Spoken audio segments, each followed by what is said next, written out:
Kia ora e te whānau. Welcome to, gosh, I've lost track of what episode we're up to, but I think it might be 5th or 6th of New Zealand Institute of Buildings Light Lunch. I'm joined with the lovely Parke and Stacey, and I'm just going to let them introduce themselves. I'm Parke Englebretsen. I'm a quantity surveyor at First Principles Constructors. We're a design and build company that work in the food processing space, really. So yeah, to you, Stacey. Hi there, I'm Stacey Mendonça. I'm a quantity surveyor. I'm working for Newcrest Construction on a new build in Wellington for BNZ Bank.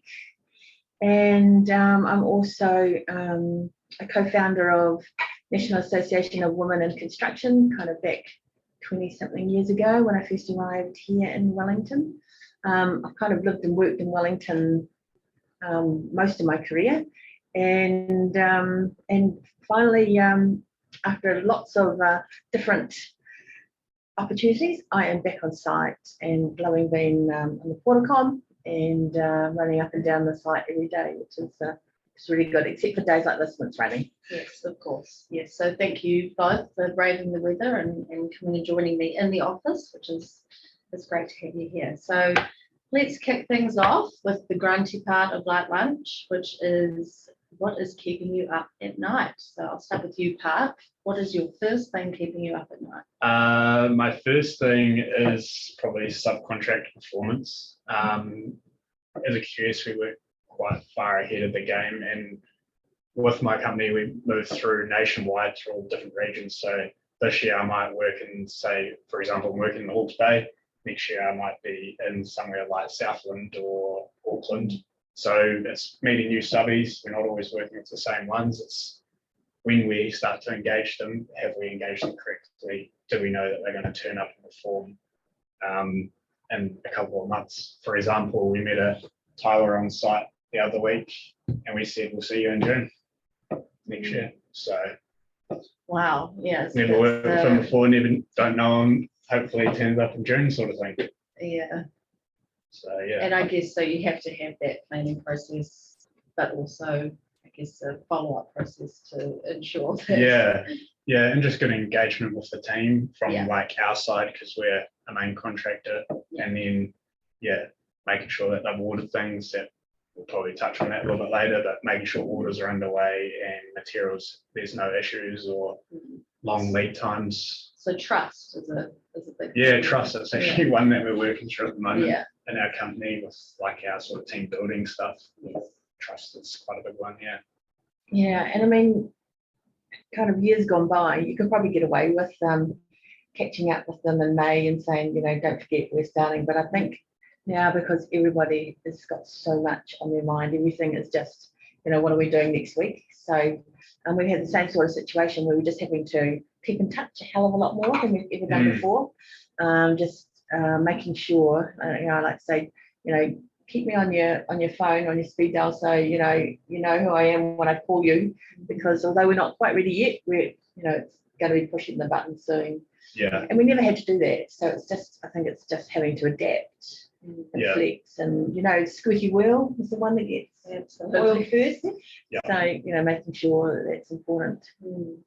So Stacey. So for me, very similar sort of theme as Parke's is the skills shortage. You know, we know how hard it is to get tilers. I mean, tilers is a perfect example, but it's plumbers and sparkies, Rios fixers, drainage. You know, all of a sudden there's a huge demand for these skills, and you know, how do we address the shortage? Either, you know, a lot of them retired. I'll never forget a 72-year-old stonemason, you know, who was having to work on the Hall of Memories, and he didn't allow anybody else to do this work.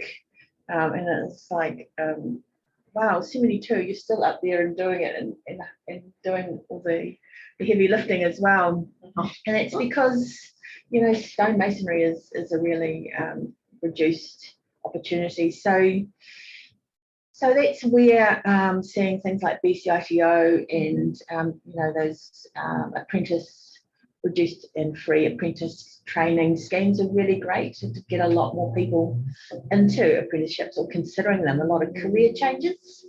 And certainly at NAWIC, we kind of try and promote construction to young girls and women and people to jump into our industry. It's it's a great one to be part of. So it is a concern, and I don't know what the perfect answer is, but it's kind of having to do a little bit of everything really. Yeah. But communications is key. It's a huge part. Yeah. Absolutely. And second thing, keeping you up at night, Parke? It'd probably be similar to the first. It also runs off the same thing because we're QSs and main contract positions. The material monopoly and availability. I feel like it used to be so easy to solve problems quickly. Now it can become quite it takes a lot more time to make sure things are ordered in advance, like the Tyler situation I came up against and things like that. And an example I experienced recently would have been at home. I tried to order something through my project and I could get it within a month, and then I tried to order the same thing for my house in a much smaller quantity, and they said it would take me till Christmas to get it, and I was just like bewildered by it, like it was just so bizarre. Yeah. Yeah, It doesn't make sense. No, it doesn't. Yeah. No. So yeah, that would probably be my second one. Yeah. I think what we've found with materials, we have encouraged a lot of our subcontractors to purchase materials in advance. So we are doing a lot of Schedule 10s, we're doing a lot of offsite materials, and that is hard work. It's hard yakka as well. Especially going to view it all and do all those pieces. All the documentation, every month, and updating it, and it changes.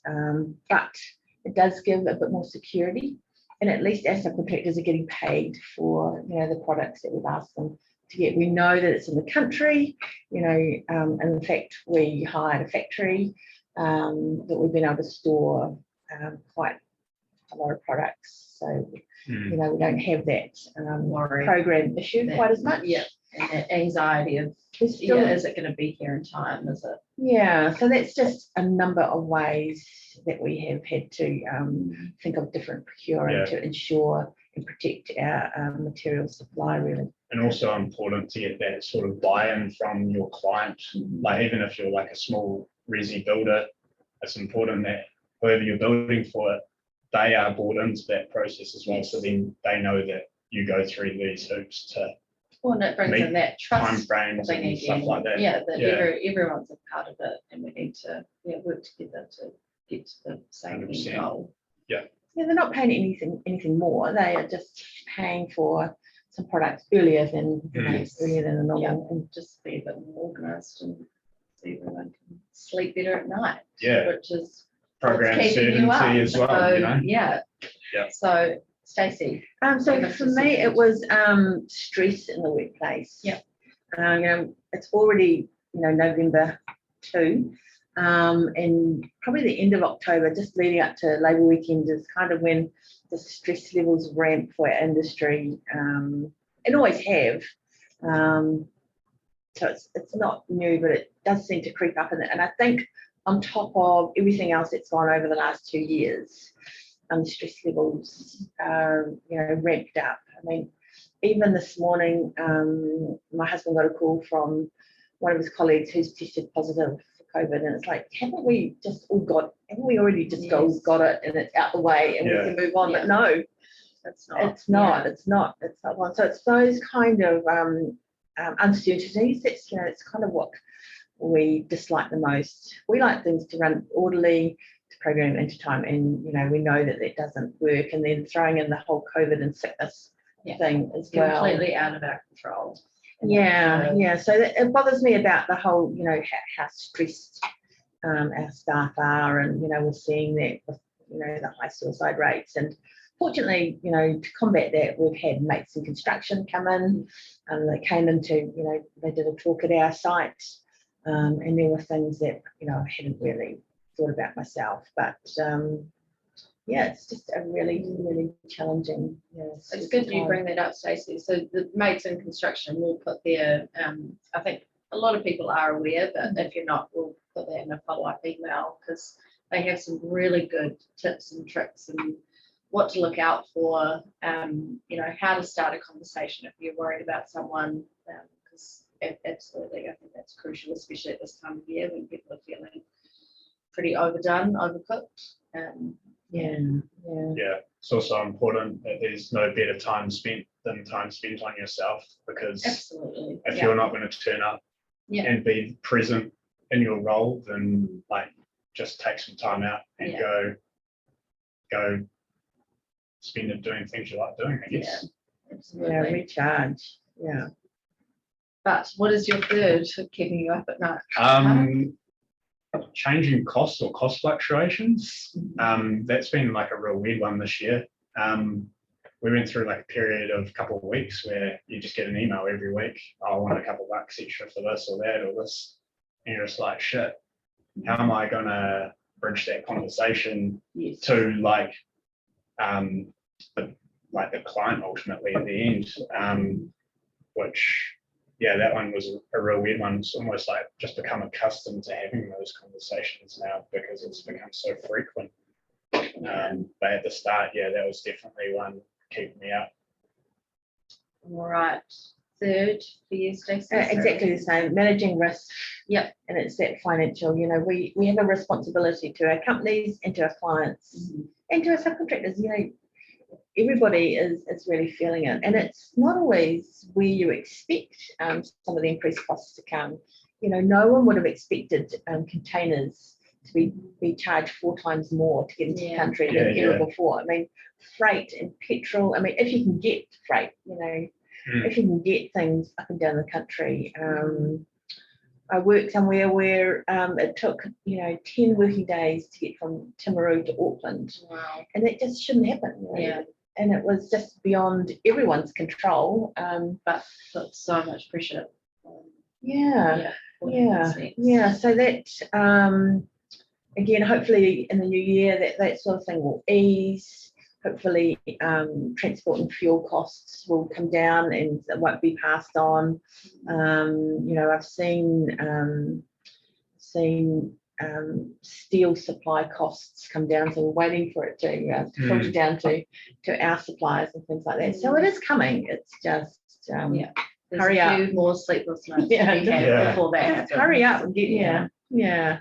So that's the nitty gritty part of light lunch, and now we do the light fluffy happy. Let's find out about you guys. So, Parke, which living person do you most admire? Living person. This was a hard one for me. I got 2 sort of sides. One would be like my grandfather, who like taught me like just hard work and determination. Like, lesson for that, and then the other would just probably be like the guys I work with, like my management team and my site team, like good people to look up to and follow, good leaders. Love that. Stacey? Yeah, well, I found it quite hard to do as well, and especially after hearing Gazelle a couple of weeks ago. So, you know, there's so many people that I know and would love to, you know, name and put into that category. And what I decided on is somebody who you wouldn't kind of necessarily expect. And this is a young apprentice carpenter who I've met through NAWIC, National Association of Women, and her name is Willow. And she is a 3rd-year apprentice working for Nailers, and she has taken on the chapter chair role for NAWIC down there, and she has a few anxiety issues, and so she found kind of speaking up, and especially speaking to a crowd, hugely stressful for her, but she wanted to help other women in construction, and so she decided she will stand up, put her hand up and say, right, this is totally out of my comfort zone, but I want to see some good stuff happen for the construction industry. Uncomfortable. Yeah, I'll get used to being uncomfortable. Yeah, I'm used to being uncomfortable, and so she's done that. So, you know, as much as it's difficult for us to kind of talk here, you know, I haven't come out in hives or I haven't had a sleepless night, but, you know, some people do it and have that. And Willow is an example of that. You know, she studied elsewhere and she changed. She was a crane driver first, and then she decided to be an apprentice. So Maybe we have her on a light lunch. yeah, Why yeah. She would be amazing, and she's social media. She's all about encouraging others into our industry, which is, you know, what is key for us. At Go NAWIC as well. Willow. Yeah. Sorry, I'm having to keep this quick now because we're coming to the last minute. Parke, what is your greatest extravagance? Probably much to my girlfriend's dismay, my mountain biking habit or hobby. Oh, yeah. Probably between spending and hurting myself. Yeah. A lot of broken bones, I imagine. No, just lots of bruises and scratches. Yeah. All right, Stacey. Oh, mine is a trip to Spain and New York in yes. January 1. So I haven't been able to Go, travel for ages. So I'm traveling to Spain with my son, who's just finished his engineering degree, and then I will meet up with my other son, who's studying in New York. So how exciting. yeah, it seems very extravagant. Yeah. Travel. Safe travels for that. It's Yeah. awesome. We need some photos of you. And Parke, which talent would you most like to have? Probably one to support my memory. Memory like It'd be awesome just to be able to be like, look at something and just retain everything. I swear my 4-year-old has that. Nice, lucky. Yeah, but maybe it goes after, you know, like 5. Yeah, like names is terrible Yeah. for me. I'm terrible with names. Yeah. Memory. Stacey? Well, it's really funny. So Parke and I have not met each other before. We bumped into each other in the lobby up to coming here today, and that is exactly the same talent I'd like. Photographic memory. You know how annoying it is when you can't quite recall, you know, that clause in the contract or that price or that person or that name. That's what I'd really love. Interesting. Yeah. Interesting. Yeah. And Parke, if you were to die and come back as a person or a thing, what would it be? Oh, I didn't really know this one, to be honest. But we recently got a puppy, and she had this amazing ability. Dogs have this amazing ability of, like, when they go into a stressful situation or something that they're unsure about, after the situation they shake it off, and then they're all good. We don't have that same ability. We don't have that same ability, no. And Stacey? Initially I did think a dog. We've just been dog sitting for 8 weeks, and I think this dog has got it just sorted. But but Gazelle had said that. So I kind of thought of Diana from Diana and the Golden Apples. So a Greek myth where she outruns, and she's a hunter and a huntress, and love it. Yeah, that was for me. And then fifth and final, Parke, what is your motto? I've got many mottos, but I'd say go hard and give it your all. Don't leave anything out there that you might regret. Stacey? Yeah, very similar. Be brave and be bold. Yeah, I love that. Yeah, and I also try and get out as often as I can. As any tradie dads, don't forget to hire your daughters. Yeah, absolutely. We need more women. Yeah. Out there. Thank you both so much for Thank coming in, braving the weather, and sharing your insights, but also light and fun at the end. We next on the 16th we have New Zealand Institute of Building Chair John Hemme and Sonia Muir from who's the Deputy Chair. So join in on that. Thank you guys so much, and ka kite anō. Bye. Cheers. Thanks.